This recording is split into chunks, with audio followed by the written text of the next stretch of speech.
Gente, para iniciar esse nosso segundo bloco, eu gostaria de convidar aqui à frente um casal que é muito amado por essa igreja. São meus amigos e conselheiros pessoais. Né? Nunca, né? Ele é feio e ela é linda. Isso é normal, né? Gente, eu gostaria de convidar aqui para a gente bater um papo rapidinho, Marco Teles e Monique, e vocês vão entender um pouquinho do porquê eles são convidados nossos hoje. Por favor, gente.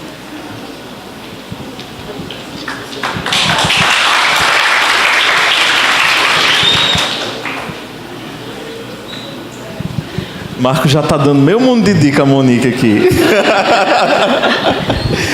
Sejam bem-vindos ao Café com Palavra, é sempre um prazer recebê-los. Marco e Monique são membros dessa igreja, têm vivido não só uma caminhada cristã, mas uma carreira cristã, não é, Marco? Porque o ministério dele é abençoar pessoas através da música e o ministério dela é suportar esse homem. E, portanto, orem por ela, né? Exato, né? Claro. Gente, Marco e Monique, como vocês sabem, estão grávidos. Estão quantos meses? Por incrível que pareça, eu prefiro os meses. Glória a Deus. E eu prefiro as semanas. Cinco. São 22 semanas. 20 semanas. São 21 semanas. Não é não? Não. Então eu quero divórcio. 20 semanas fechado, 5 meses. São a metade da gestação, né? Legal. No comecinho da gestação, né, vocês nos deram uma notícia de que essa gestação ela é de risco. A criança que está aí, o feto, ela possui uma síndrome. E eu vou pedir para Marco. Não para, imperativo essa criança. Ela, né? Marco, explica um pouquinho o que é que acontece com o nosso pequeno Miguel. Quando a gente foi fazer a ultrassom translucência nucal, que foi com quantas semanas? Gente, eu não lembro dessas semanas, não. São com 15 semanas. Quando a gente foi fazer a translucência nucal, não, foi 15 não, foi menos.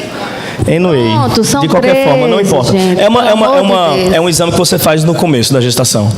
Não tão no comecinho, mas 3 meses, né? Aí a translucência nucal deu alterada. E aí isso pode indicar uma série de coisas, né? Em último caso, pode indicar nada também. Mas na maioria dos casos indica algum problema, né? O problema mais comum, né? Ao que nos pareceu, né, seria o problema da síndrome de Down, né?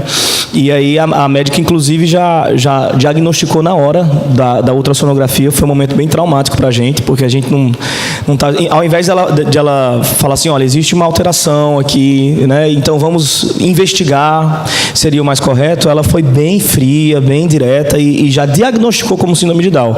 Então foi muito traumático. Monique saiu de lá praticamente carregada e foi muito difícil para Monique. Eu já fiquei bastante feliz quando eu soube que era síndrome de Down. Mas eu me compadeci muito, porque minha esposa sofreu demais. Aí, passou algumas semanas, a gente foi fazer novamente esse mesmo exame com um doutor que aqui na Paraíba, ele é especialista em fetologia, que é exatamente essa descoberta de síndromes em fetos. E aí, quando a gente foi fazer o exame com ele falou que ele explicou pra gente que não podia diagnosticar como síndrome de Down, que não é assim, e aí pediu pra gente fazer um novo exame, mais assertivo, né? E definitivo, que é um cariótipo, que ele pega um material genético do próprio bebê na barriga, da placenta, e aí faz o rastreamento genético. E aí indica se tem alguma síndrome, o que é, o sexo da criança também, com quem vai casar, tudo. Aí a gente fez esse exame. E quando a gente fez esse exame, aí eu já estava... Foi uma espera de mais ou menos uns 7 a 9 dias esperando o resultado. Foi muito difícil e eu estava preparado no meu coração para receber a notícia de que era síndrome de Down, porque havia uns outros indicativos. Aí você vai para o doutor Google e ele, né, enche sua cabeça, e a gente estava bem preparado. E eu ajudando o Monique a se preparar para a notícia de que seria síndrome de Down. E quando a gente chegou lá, o doutor falou: olha, gente, não é o que vocês estão pensando. E ele até falou assim, é um bom doutor, mas parece que a notícia ele não deu direito, mas ele deu sim. Quando eu conto para as pessoas pensam, como é que ele fez isso? Mas ele tentando ser o melhor para a gente, né? Ele falou: olha, é uma boa notícia que eu tenho para vocês. Vocês estavam preparados para se mudar, inclusive, do país, porque a gente tinha conversado com ele sobre isso, mudar do país, se fosse síndrome de Down. Tu nunca me disse isso, bicho. É porque, na verdade, eu sou casado com ela, né? Aí...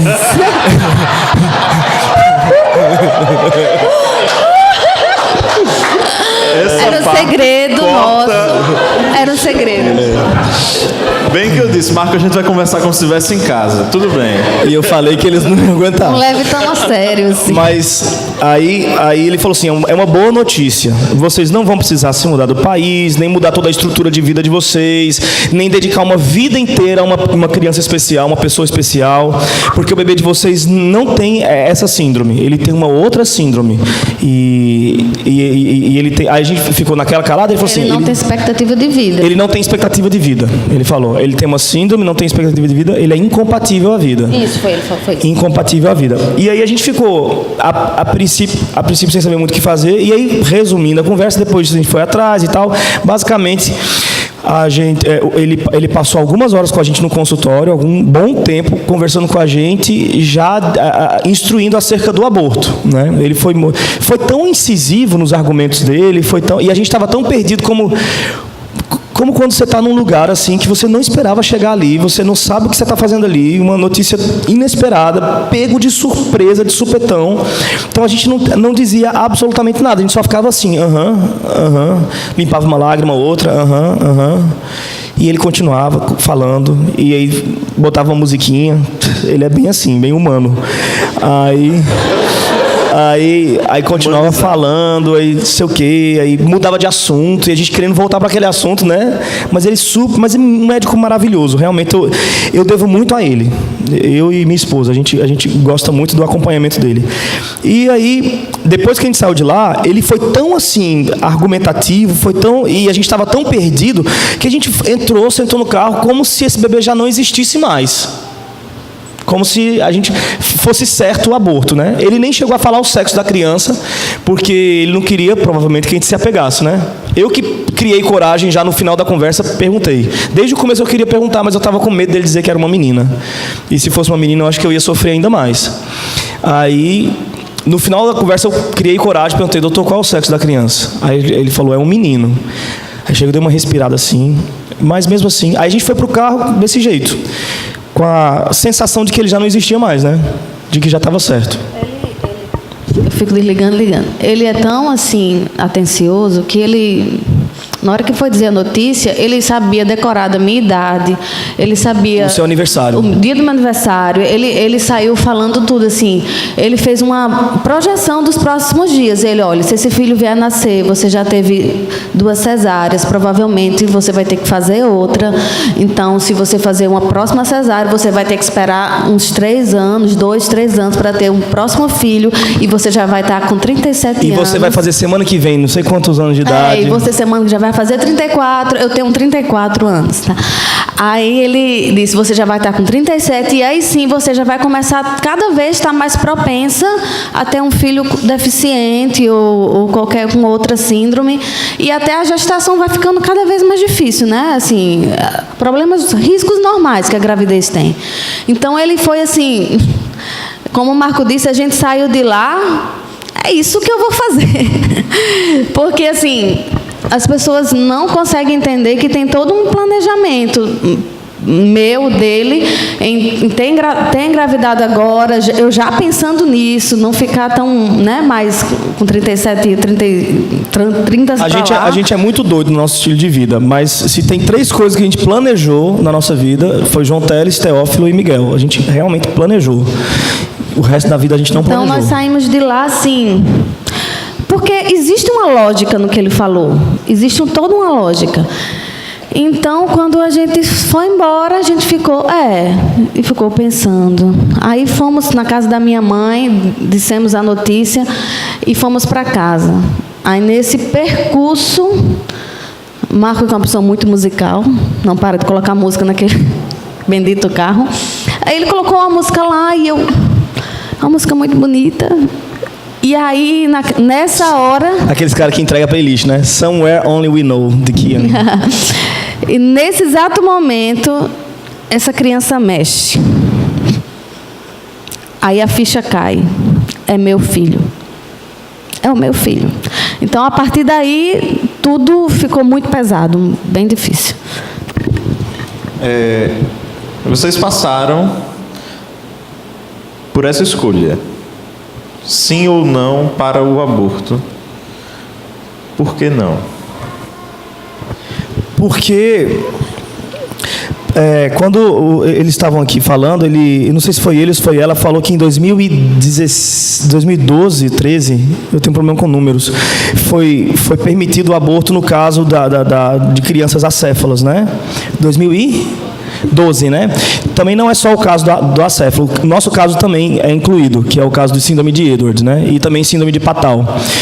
E aí, por que não? Né? Primeiro, quando ele falou isso, eu estava convicto no meu coração de que eu não ia, a priori, manipular a Monique em absolutamente nada, nem sugerir nenhuma opinião para ela, porque é uma coisa que ela vai ter que levar para o resto da vida. Se ela decidir ter essa gestação, ela vai sofrer, e vai sofrer muito, né? Imagine você, a nossa criança tem expectativa de vida, né? E ela vai ficar com a gente só que em fase terminal. A gente vai cuidar dele enquanto ele está morrendo, né? Isso pode demorar um dia, uma semana, um mês, 2 ou 3.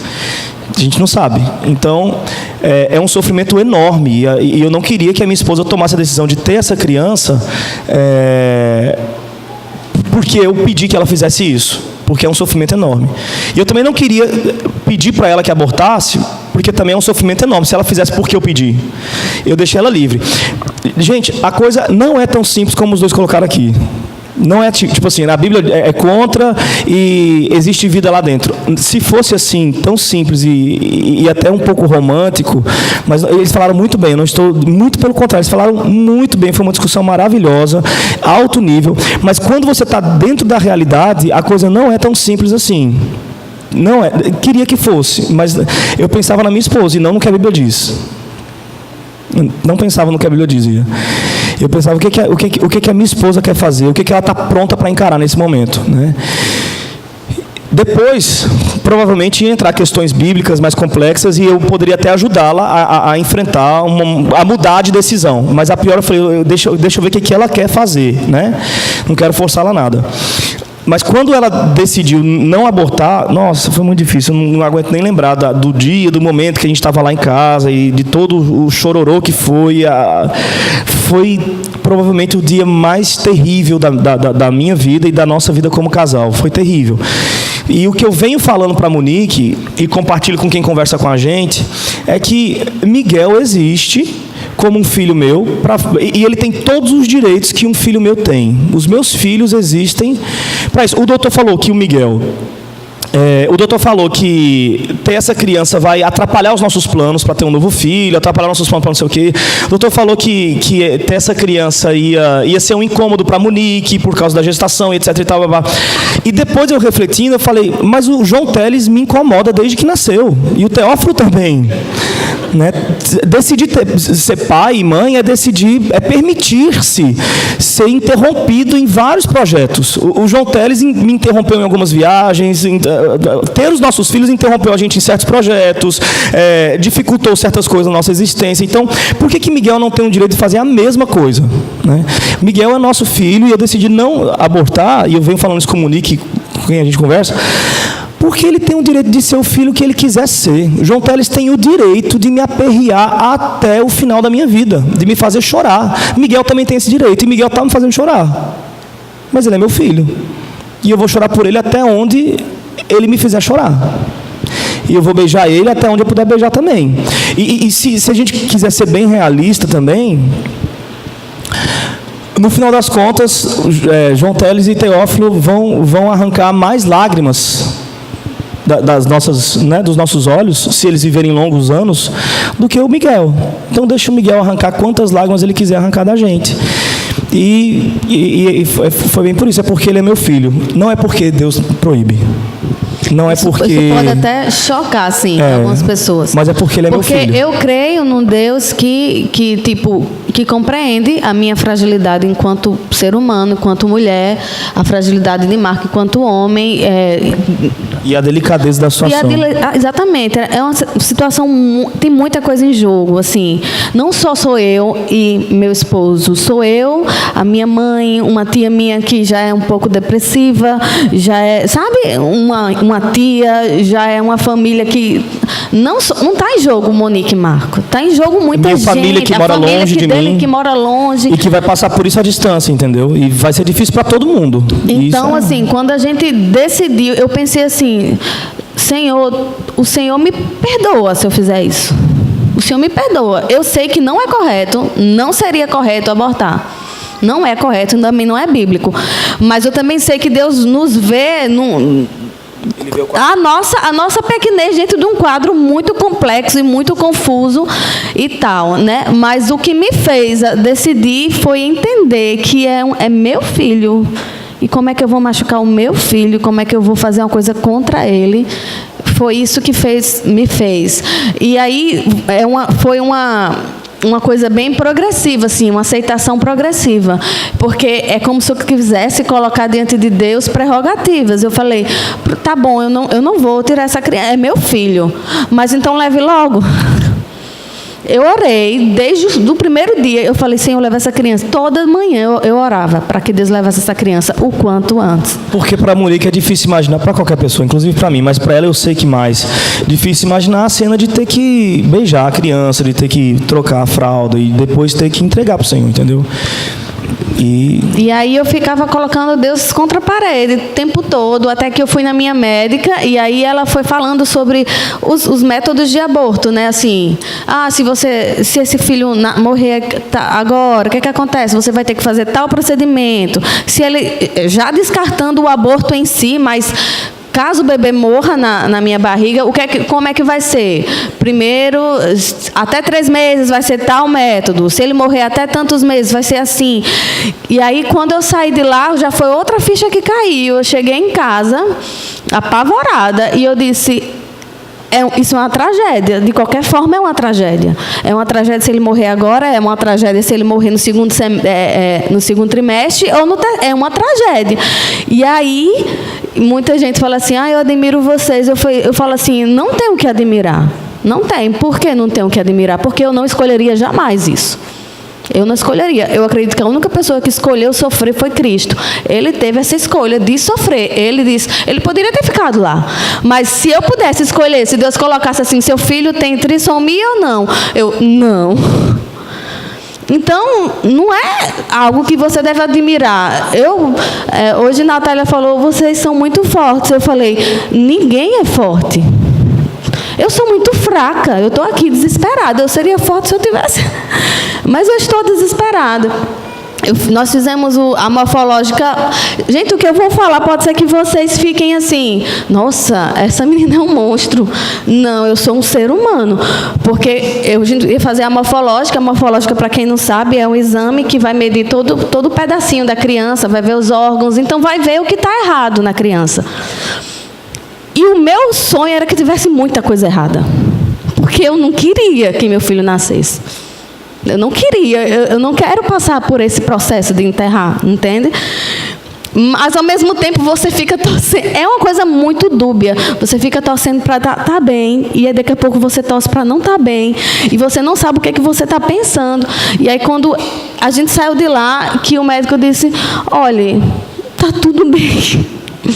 Ele só está com os bracinhos, que é característico, retorcidos, os olhos dele são juntinhos, a cabeça é pequena.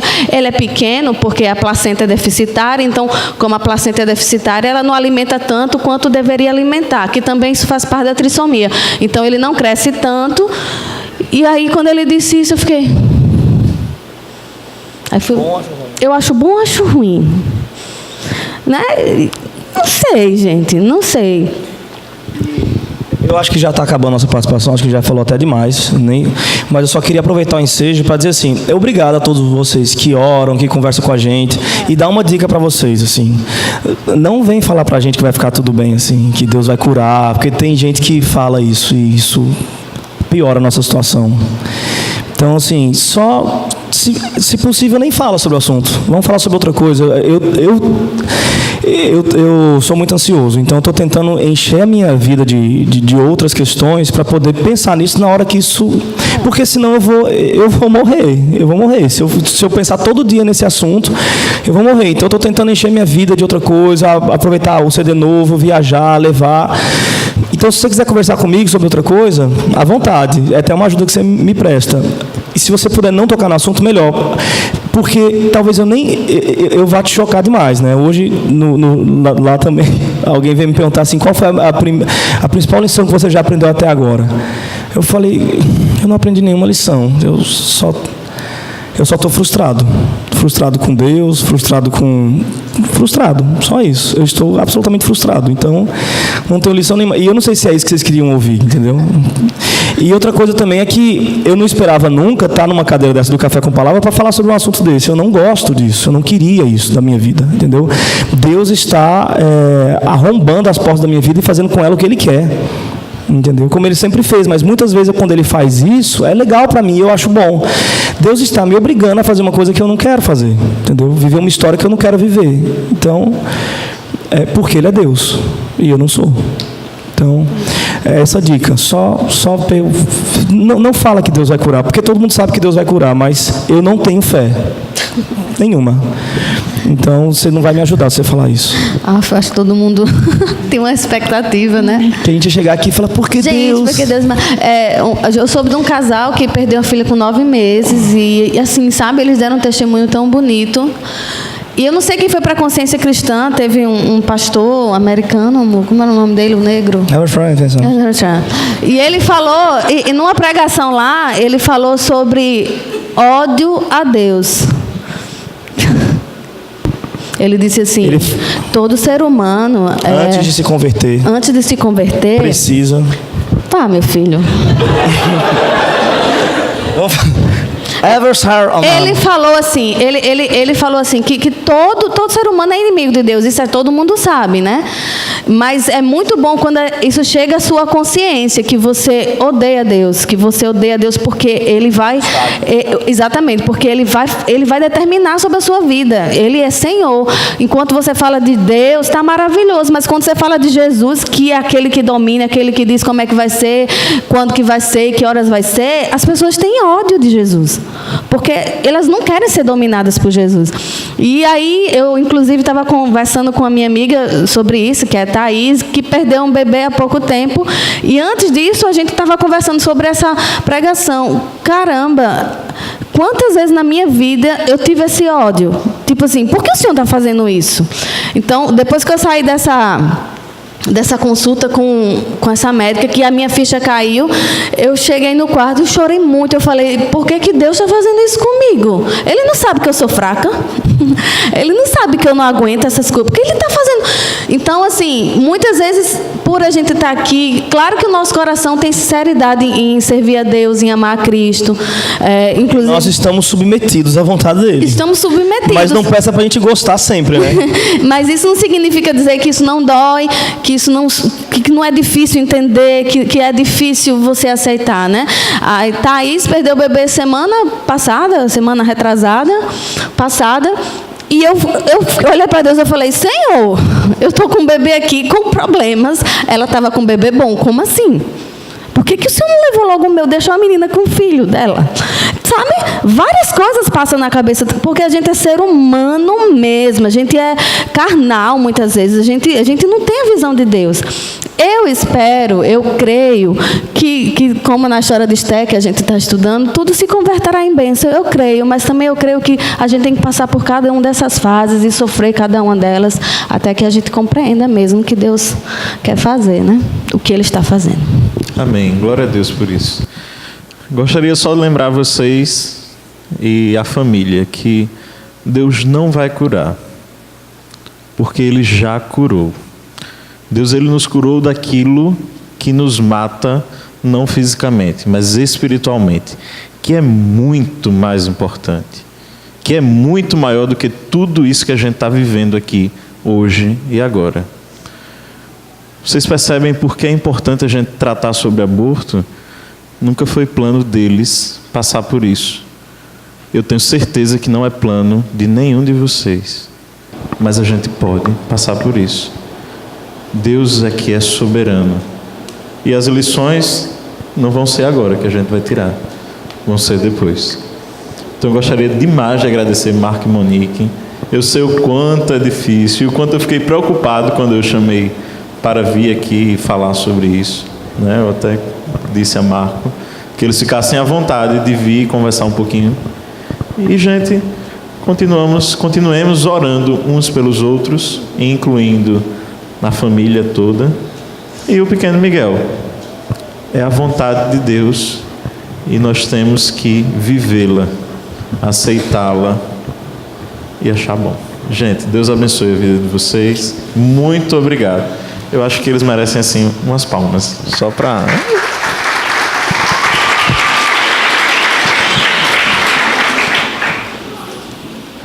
Bom, gostaria de convidar agora de volta aqui Raíza e Anderson Paes, por favor.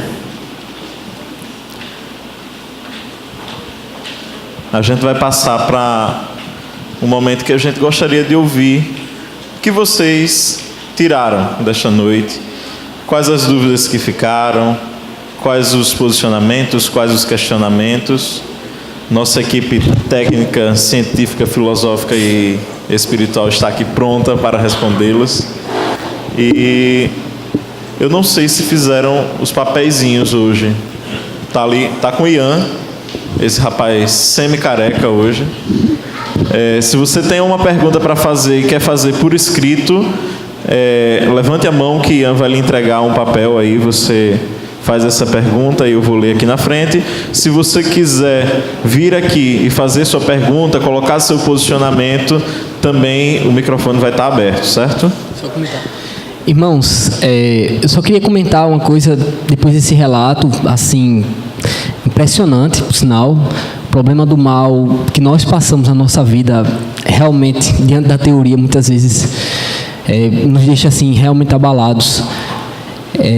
Que o que a gente tratou no primeiro bloco é um debate eminentemente ideológico e para pessoas que estão refletindo para uma tomada de decisão mais à frente, ou até mesmo para defender um posicionamento diante da sociedade. Para quem passa por esses momentos, como foi relatado aqui, a gente sabe que esse debate, como ficou muito claro, ele não é, digamos assim, propício para resolver os problemas do coração daquela pessoa naquele momento, pelo que ela está passando. Porque aí só Deus que sustenta em meio à nossa dor, em meio a tudo. Então, para deixar isso bem claro, de que o que a gente pensou aqui foi estritamente ideológico, né? E que não foi direcionado a casos concretos. Pessoas que estão passando por casos concretos precisam de abraço, de apoio, de conversa sobre outros assuntos, enfim, né? E sempre lembrar, uma vez mais, que o próprio Salmos, por exemplo, é cheio de lamentos. E pessoas crentes que passaram por depressão, pessoas crentes que clamaram até quando, Senhor, até quando, e tudo mais. Então, a gente passa e passará por momentos assim, em proporções diferentes, mas a gente sabe que é Deus que em última instância nos sustenta nesse momento, que não vai ser a filosofia, não vai ser a idealização de que deve ser assim. A gente sabe que naturalmente a Bíblia Deus vai ter a última palavra sobre nós, mas a gente sabe que o nosso coração, ele, diante de casos específicos, treme. Então, isso assim, foi talvez uma das maiores lições que eu já tive na minha vida eclesiástica hoje, nesses minutos, porque eu nunca vi algo tão sincero, como lidar com o problema do mal. Algo que me faz muitas vezes chorar em casa quando eu vejo pessoas com fome, pessoas passando por necessidades, pessoas com vários tipos de deficiência, enfim. Mas quando alguém está perto de você, quando você passar por isso, é algo muito diferente, é algo muito, sabe? Isso nos tira, assim, sabe, daquele plano idealístico e nos traz para a realidade, o caso concreto. Isso nos torna mais humanos, nos torna mais humildes, nos torna mais cristãos em última instância, né? Porque a gente acaba sendo mais sincero diante de Cristo. E a gente sabe que a dor humana não é resolvida por um emaranhado de questões filosóficas ou respostas filosóficas, né? A dor humana é resolvida por uma pessoa, que é a pessoa, Cristo. E é Ele que carrega as nossas dores, né, em última instância. Então, assim, realmente leve esse momento no coração e, assim, entendam tudo isso que foi falado como realmente uma realidade da vida concreta. A vida é muitas vezes ditada por esses momentos, porque Deus permite, Deus coloca esses momentos para que de fato aconteça ativamente, como diz o próprio Jeremias em Lamentações. Foi tu, ó Deus, que fizeste isso conosco. Foi tu. Isso não é perda de fé ou fraqueza de fé, algo do tipo. Não, isso é humanidade, isso é realidade. A vida é dura, duríssima. Em momentos assim a gente vê como ela realmente se estampa na nossa face, a gente vê a face de Cristo sangrenta, que Ele desceu com pés enxutos e melou de sangue para nos salvar. Então o Evangelho fica mais bonito nessa hora. Enfim, é isso. E só para esclarecer, caso você esteja pensando isso, esse tema do Café com Palavra ele foi pensado desde o final do ano passado, né? E o que tem acontecido com a família de Marco e Monique foi posterior à nossa proposta temática, certo? A gente não está fazendo isso porque eles passaram por isso, porque eles estão vivendo isso, mas sim porque já estava programado, certo, gente? Já estão chegando algumas perguntas aqui e a primeira é interessante. Cristo morreu na cruz também pelos abortados? Eita! Meu amigo! Chama o pastor Renan, não está por aí não. Augusto Nicodemos, por favor, compareça. Você foi chamado aqui. Irmãos, essa questão, Jesus, boa hora para tu voltares. Por favor, Maranata, vem Senhor, resolve essa situação. Crente quando quer fugir, né? Eu chamo logo Jesus. Bom, mas aqui é o seguinte, há alguns posicionamentos na fé reformada. Quem explica isso num vídeo, foi inclusive na Consciência Cristã, foi o próprio Augusto Nicodemos. Ele falou de três, eu não sei se vão lembrar dos três especificamente, mas ele falou que os teólogos, alguns vão defender que se era filho de crente, pela aliança que o crente tem com Cristo, essa pessoa também seria alcançado pelos méritos de Cristo. Seria uma questão da fé tradicional. Ora, essa questão aí, ela não é aceita porque não é bíblica, enfim, é mais uma noção de tradição mesmo que alguém adota. Por outro lado, alguém vai dizer, outros vão dizer, se aquela pessoa, se aquele feto, aquela infante, não teve acesso à revelação especial, que é a revelação de Cristo, essa pessoa não pode ser salva, então o feto será condenado. Muitos teólogos, inclusive reformados, defendem essa visão. Eu acredito que uma leitura muito estrita das Escrituras, e do sacrifício e da revelação, enfim, de que em que há a discussão sobre o bebê que nascerá sem qualquer qualidade de vida futura. Este argumento está intimamente ligado ao crescente número de criminosos, traficantes, no qual... traficantes, aí eu não entendi, desculpa, tá, pessoa? Qual é o melhor posicionamento ou argumento acerca deste tema? Bom, quem pensou sobre isso e entendeu contra a vida foram os eugenistas, que tentaram fazer uma ciência para controle da natalidade na sociedade, isso no século XX, começo do século XX, que depois originou o nazismo. Ora, podem nascer pessoas com problemas mentais, podem nascer pessoas com síndrome, enfim, nascer vários tipos de pessoas. Essas pessoas podem ser cientificamente, digamos assim, não tidas como pessoas, como vida, podem ser descartadas. Para dizer um caso mais próximo daquilo que a gente está vivendo hoje no mundo, a Islândia, por exemplo, possibilitou que mulheres que fizesse o diagnóstico, né, e soubesse que tinha síndrome de Down o seu feto, ela já pudesse abortar. A maioria das mulheres que souberam, abortaram. Então, tanto que o problema, a questão da síndrome de Down está sumindo na Islândia, boa parte dela, por conta que foi possibilitado o aborto. Então, dizer que essa retórica da natalidade, que permeia vários aspectos do marxismo cultural, digamos assim, é bastante complicado, tem pressupostos eugenistas e muito complexos.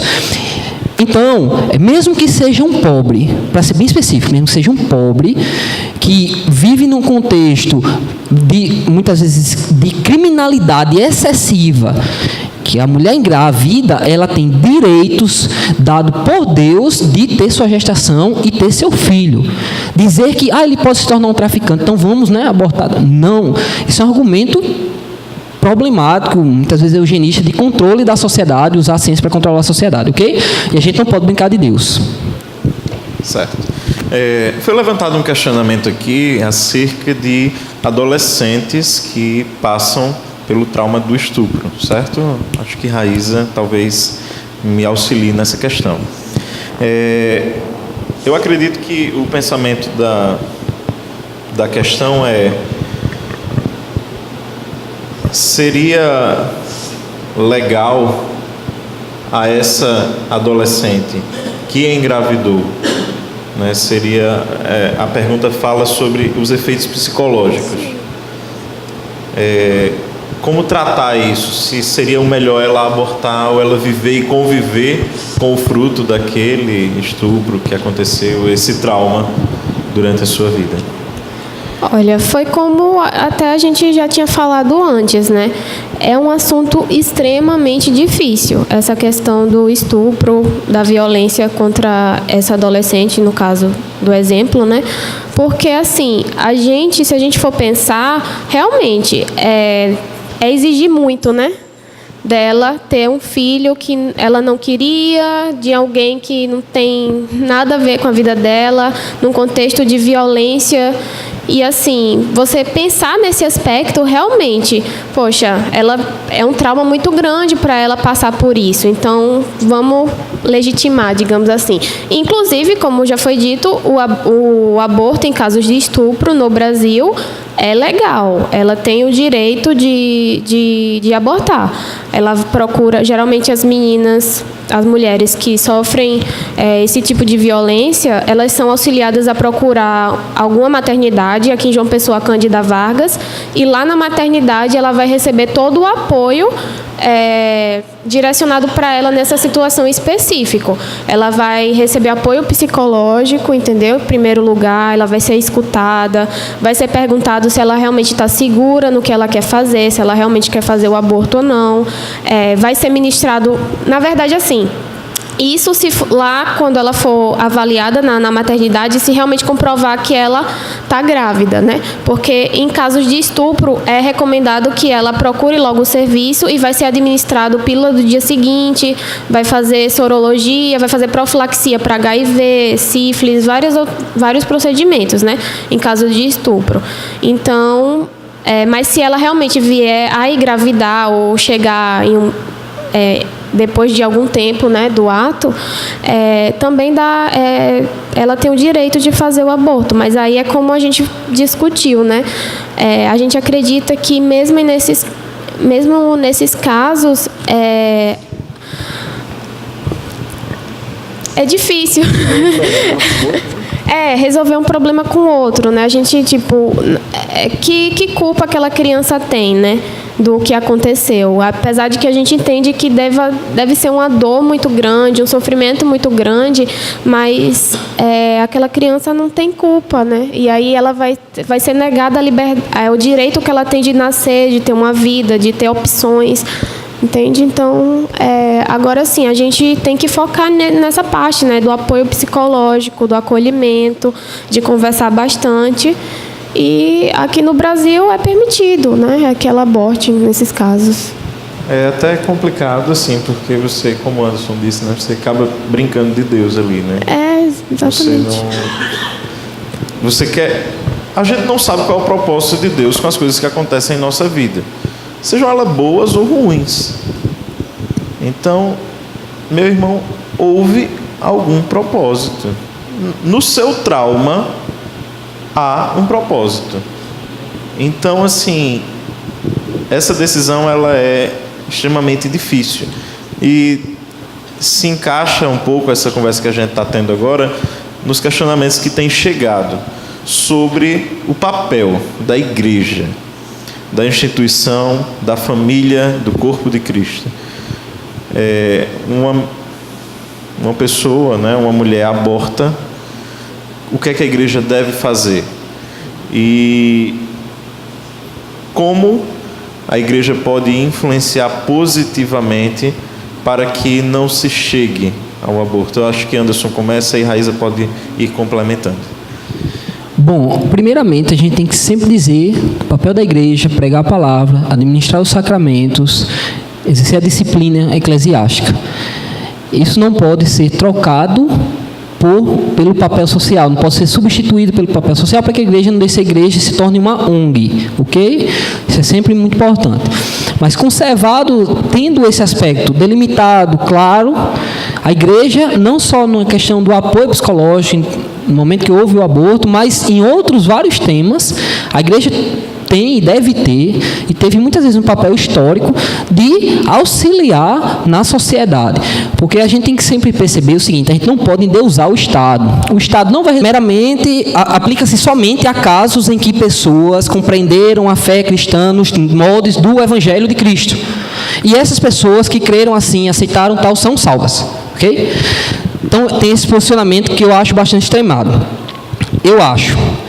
Bom, e tem um outro posicionamento que é o que eu acredito. Eu acredito, como muitos reformados, e segundo Augusto Nicodemos, boa parte deles, de que essas pessoas são alcançadas pelos méritos de Cristo. Ora, uma explicação filosófica, bíblica.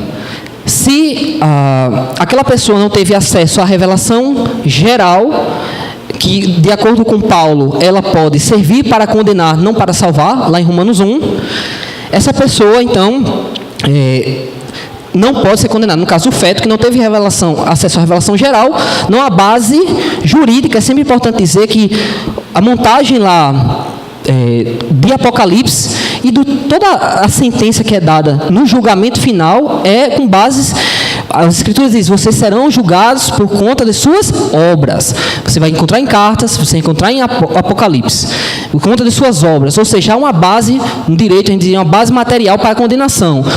Não é pegar alguém sem obra e condenar, pronto, está condenado. Não. Logicamente, isso é uma interpretação, ok? Logicamente, tem pessoas que vão dizer: não entendo nesse sentido, eu acho que isso não faz sentido, enfim. Estou dizendo um posicionamento.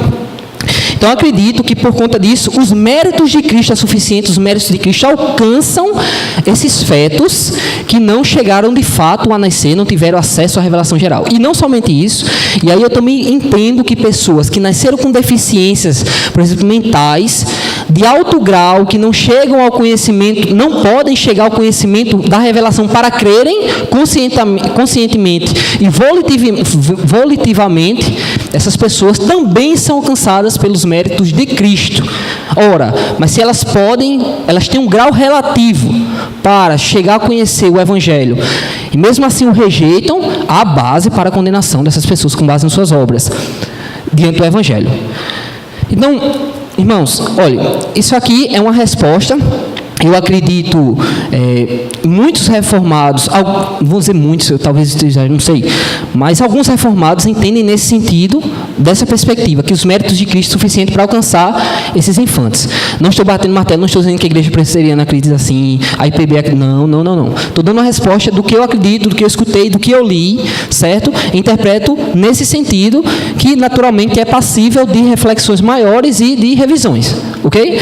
Mas, por hora, essa pergunta é bastante complicada e não haverá ninguém que vai poder bater o martelo. Há sempre questões que não vão estar respondidas, mas nós, como seres humanos, que especulamos sobre o que só Deus sabe, em última instância, nós especulamos, eu entendo nesse sentido, com base nisso que eu disse, ok? Deu para entender, pessoal? Eu não sei nem se eu entendi. Brincadeira. Tô brincando. É que Anderson é ligado numa velocidade. Né? Pode entrar. Fazer oficina de capacitação para que essa jovem tenha alguma renda, talvez depois que tiver o bebê, conversar muito, tá disposto a ouvir, auxiliar, sabe? Então, assim, eu acredito que a igreja é fundamental nessa parte. A gente não pode ignorar isso, entende? Então, eu achei legal esse projeto da Igreja Batista lá, eles fazem e, assim, eles viram que houve uma repercussão muito positiva, né, na vida daquelas jovens que estavam pensando em abortar e não abortaram. Isso também serve, gente, para outros temas. Pessoas que tentam o suicídio, pessoas que vivem imersos em depressão, tantas outras coisas. A igreja, ela tem um papel fundamental. Nós, cada um de vocês, cada um de nós, temos um papel de acolher, de apontar a Cristo em todos os momentos da vida dessa pessoa, de auxiliá-la, de amparar, ou, meu irmão, de numa hora não dizer nada, só dar um abraço. Às vezes a gente precisa ser humano também. Gente, por causa da hora, já são 10:10, já tem boquinhas abrindo, já tem gente indo embora também.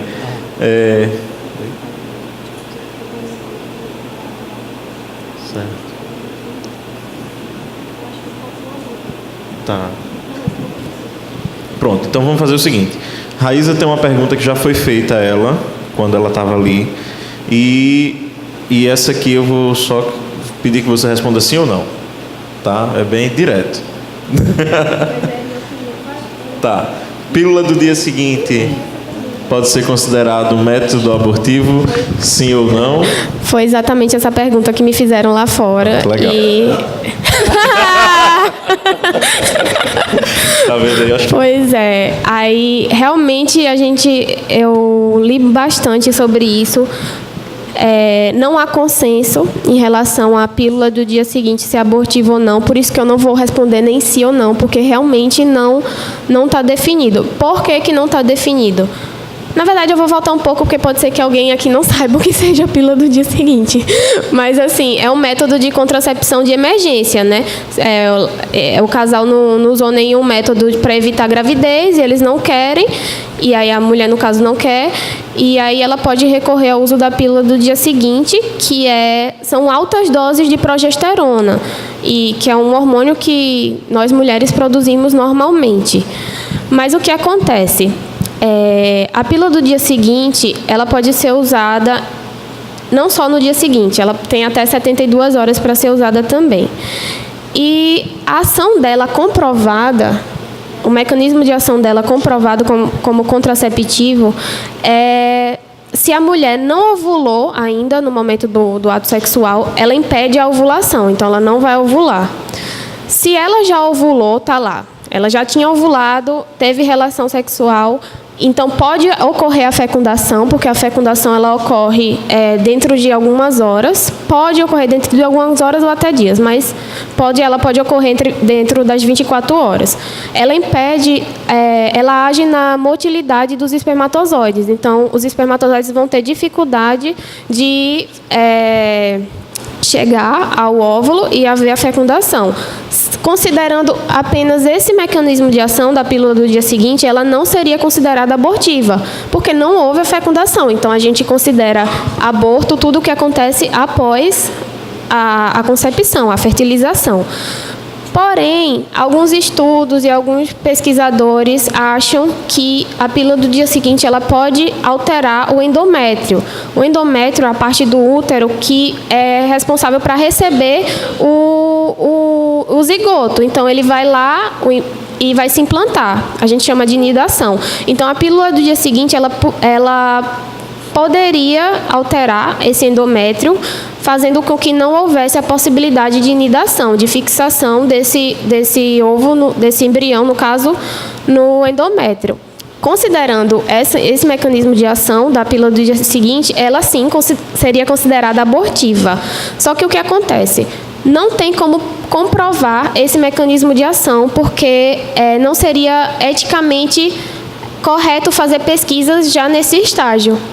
Então, o que a gente sabe é que a pílula do dia seguinte, ela age na ovulação e age na motilidade dos espermatozoides. E se você pegar qualquer livro de ginecologia ou obstetrícia, eles vão ser bem enfáticos nesse ponto. Não é considerado abortivo, entendeu? Porque a gente só considera o que a gente pode provar cientificamente. Só que aí é um tiro no escuro. E se ela agir dessa forma, então a gente pode estar provocando muitos abortos sem saber, entendeu? Mas assim, a pílula do dia seguinte, ela é comprada em qualquer farmácia, não precisa de receita médica. A mulher chega lá, eu quero a pílula do dia seguinte, compra, entendeu? E usa. Ela tem até 3 dias para usar, só que outro estudo foi feito mostrando que nas primeiras 24 horas, a probabilidade da mulher, eles viram lá, pegaram várias mulheres que tomaram a pílula do dia seguinte entre 24 horas e 72 horas. Então, eles viram que a probabilidade da mulher engravidar até 24 horas era muito pequena, mostrando, reforçando a ação da pílula antes da concepção, antes da fecundação. Já se a mulher tomou perto das 72 horas, aí a chance dela realmente engravidar e prosseguir com a gestação já era muito maior, mostrando talvez que ela realmente não tivesse uma ação muito grande, né, nas fases pós-fecundação, no caso no endométrio e na parte da fixação. Então, assim, são estudos de observação, não é nada comprovado, não tem nenhum estudo mais a fundo que possa realmente dizer, ela age dessa forma. Então, a gente considera não abortiva e é isso. Meu sim ou não virou um talvez, né? Talvez, mas eu considero não. Certo, legal. Gente, a gente vai encerrar por aqui a nossa discussão de hoje sobre o tema de aborto, nosso Café com Palavra. Eu gostaria de deixar claro que as opiniões aqui colocadas que são de cunho filosófico, de cunho moral e que não foram relatados ou extraídos a partir de textos bíblicos, elas são de responsabilidade daqueles que os fizeram, certo? E as pessoas que estão aqui, minha também. Ou seja, isso não está associado à Igreja Presbiteriana do Bairro dos Estados, não está associado à Igreja Presbiteriana do Brasil. Mas nós entendemos que esse posicionamento, ele é cristocêntrico e ele vem da nossa formação teológica cristã e tudo aquilo que a gente tem recebido aqui nesta igreja também, certo? Se você ficou com alguma dúvida, se houve algum ponto que não foi bem fechado, nos procure, certo? Antes de saírem por aí fazendo comentários acerca, principalmente denegrindo o que foi construído aqui nessa noite, nos procurem. Vamos esclarecer as coisas, porque são temas que são realmente difíceis e o Café com Palavra é isso. A gente quer provocar também que vocês pensem um pouco, que vocês reflitam um pouco e que a gente cresça com isso, como igreja, como corpo e como família. Certo? Vamos ficar de pé e vamos orar. Vamos agradecer a Deus por tudo que Ele tem nos feito, tudo que Ele tem nos proporcionado também, certo? Então, feche seus olhos comigo e oremos. Senhor nosso Deus, eterno e amado Pai, nós somos gratos, Senhor, porque na noite de sábado nós estamos na Tua casa para ouvir e entender um pouco mais, Senhor, de certas questões que muitas vezes não são claras. Senhor, que essa conversa de hoje tenha sido um pontapé para que pessoas possam se aprofundar em relação ao tema, para que possamos buscar entender qual é a Tua vontade em relação ao tema tratado, Senhor, que nós possamos, Senhor, com isso crescer. Ó Pai, nos aproxima de Ti, para que entendamos quem Tu és e o que Tu queres de nossas vidas, Senhor. Nós Te agradecemos, ó Pai, porque Tu tens nos capacitado, não só científica e psicologicamente, Senhor, mas principalmente espiritualmente. Nós somos gratos a Ti, Senhor, por tudo que Tu tens feito em nossas vidas. Sejam elas, Senhor, experiências de extrema alegria ou experiências, Senhor, de extrema dor.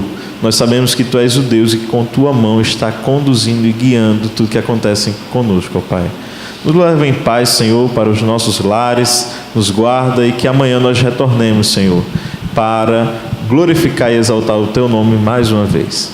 É assim que nós choramos no santo nome de Jesus, Teu Filho amado. Amém.